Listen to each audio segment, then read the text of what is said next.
असही एगो इंजीनियर साहब के नौकरी ना लागल जन्नी तो बड़का बोर्ड लिखवा देले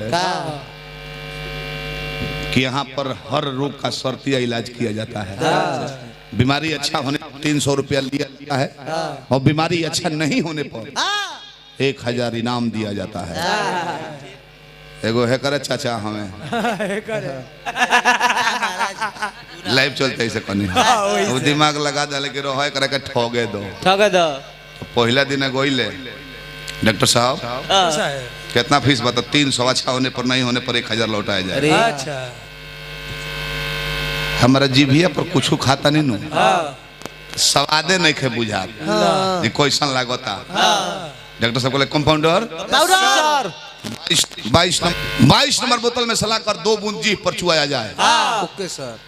अब कंपाउंडर गोइले 22 नंबर बोतल में से ले आके वो गोइले ठगे खाती कि कुछ के हमको हमें बुझाते नहीं क्वेश्चन लागता।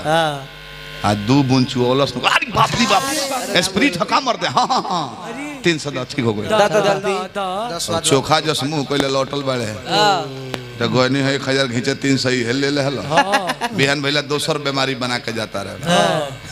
चला डॉक्टर साहब स्वादवा तो आगो के काल अब का भइल बा का जा जा हमरा कुछ मोने नहीं के पड़ कलाई रे तोनो नहीं मन पड़ ना अचानक भूला कोई नहीं यादाश्त खत्म बा हमारा। कंपाउंडर यस सर 22 नंबर बोतल में से 2 बूंद चुआई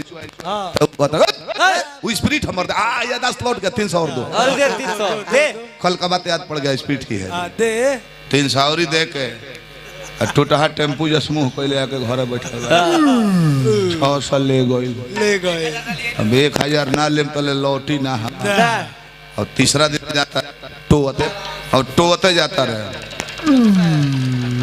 डॉक्टर साहब बोलिए रवे डॉक्टर है नू यस यस हमरा कुछ लौटते नहीं खे।